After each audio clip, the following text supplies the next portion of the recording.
As this year's UN climate talks go into their second week, negotiations on key topics are inching forward.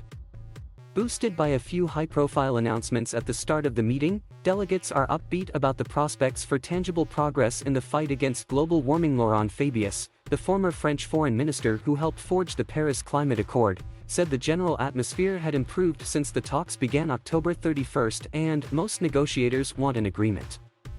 But negotiators were still struggling late Saturday to put together a series of draft decisions for government ministers to finalize during the second week of the talks. People are having to take tough decisions, as they should, Archie Young, the U.K.'s lead negotiator, said Saturday. Here's the state of play in four main areas halfway through the UN climate talks in Glasgow.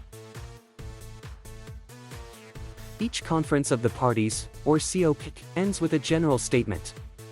It's as much a political declaration as a statement of intent about where countries agree the effort to combat climate change is heading. A flurry of announcements at the start of the COP26 talks in Glasgow on issues including ending deforestation, cutting methane emissions, providing more money for green investments, and phasing out the use of coal could be reflected in this final declaration. Even though only some countries signed on to each of those deals, others would be encouraged to add their signatures at a later date. Affirming the goal of keeping global warming at or below 1.5 degrees Celsius by the end of the century, compared to pre-industrial times, is also seen as important. With greenhouse gas emissions continuing to rise, host Britain has said it wants the Glasgow talks to keep 1.5C alive. One way to achieve that would be to encourage rich polluters in particular to update their emissions cutting targets every 1 or 2 years, rather than every 5 years as now required by the Paris Accord. Rich countries pledge to mobilize $100 billion each year by 2020 to help poor nations cope with climate change. That target was likely missed, much to the frustration of developing nations. Restoring goodwill and trust between rich and poor countries on this issue requires a clear commitment on raising financial support starting from 2025. Addressing the thorny question of who is to pay for the losses and damages that nations face as a result of global warming they are responsible for is likewise important, but agreement there could be elusive, observers say. It's about finance, finance, finance, finance, said Fabius. Many negotiators and observers at climate conferences roll their eyes when they hear the words Article 6. The section dealing with rules for carbon markets has become one of the trickiest parts of the Paris Climate Accord to finalize.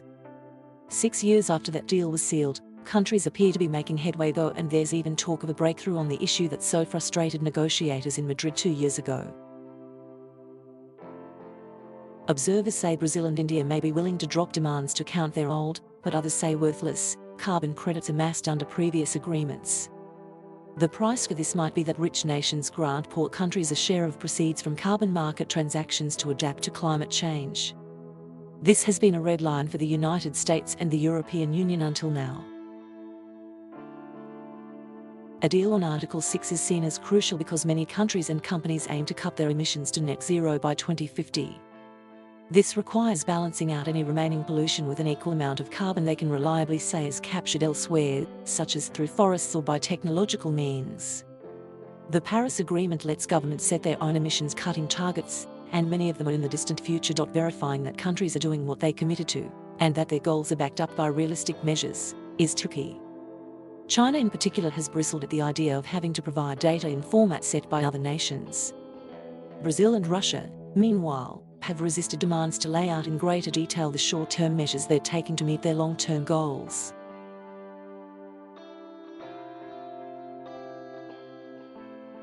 Thank you for watching. Please subscribe.